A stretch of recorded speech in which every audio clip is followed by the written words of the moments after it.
Hey Mano, Yo, what's your first impression of these shoes? they're black?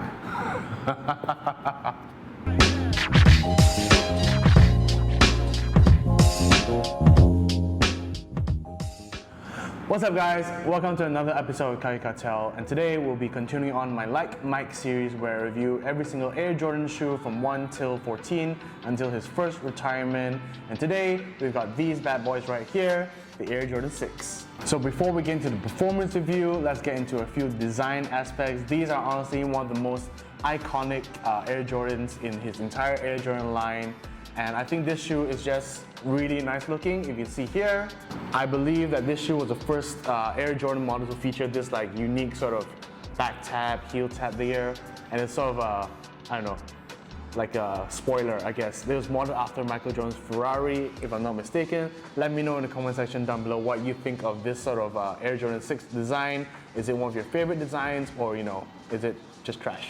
A short history lesson: 1995-96 season, Michael Jordan actually won another championship wearing the Air Jordan 6.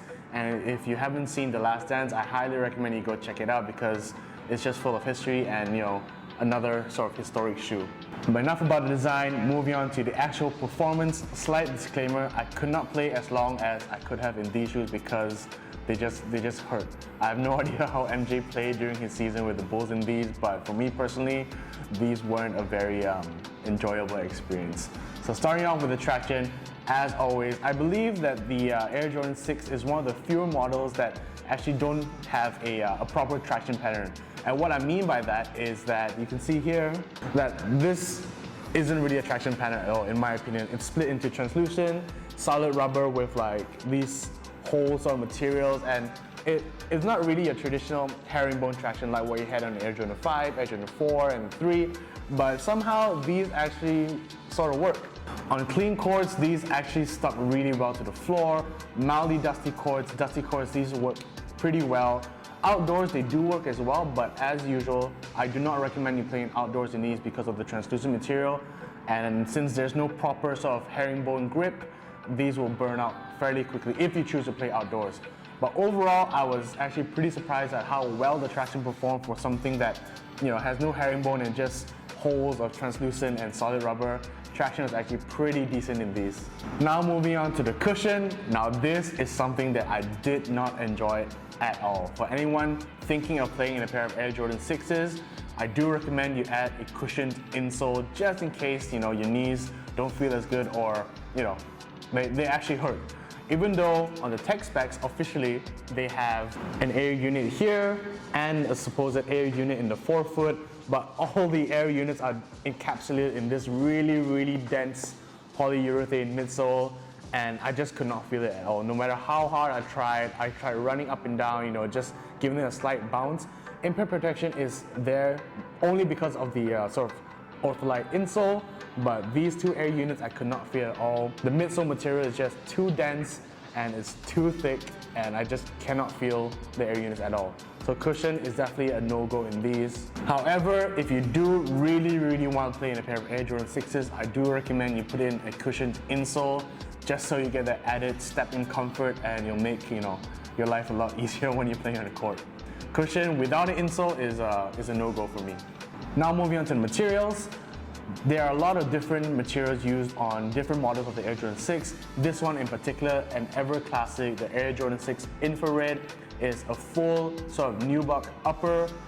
It's okay. I guess it's pretty average in my opinion. It does break in a little bit, but it's nothing really to shout home about. There is a neoprene booty on the tongue here. However, most of the shoe is covered in nubuck, and it's not uncomfortable, it's not comfortable, it's just something that you sort of get used to if you decide to play in them. From a casual standpoint, these are great. Performance-wise, not so much. Now moving on to the fit. I went true to size in these, and true to size is what I recommend for most people. I'm slightly wide-footed, and these actually cater to my wide feet pretty well. They do seem snug, you can see here. However, once you put your foot in, you'll find that there is enough room in the toe box and on the sides to fit most feet. If you have narrow foot, I do think you could go half size down, but for most people, I do recommend going true to size, as true to size would work the best, in my opinion. So overall, would I play in the Air Jordan 6 again? Definitely not. Similar to the previous Jordan models 3, 4, and 6, I probably rank the 6 as the most uncomfortable, Jordan model to play in. Casually, they're great. They're instant classic. There are other pretty nice colorways such as the Carmine colorway and the Maroon 6 colorway. Those are pretty nice, but this, in my opinion, is one of the most classic Air Jordan 6 colorways that you can get. But just stick to casual for now. Do not play in them. So that takes care of the performance review, guys. Thank you for watching. Let me know in the comment section down below what you think of the Air Jordan 6. Would you play in them, or would it be strictly casual? I hope you like my Like Mike series, and subscribe down to Huddle, and follow me on Instagram, where I do a lot of sneaker previews as well as streetwear related content. Until next time, guys, we out.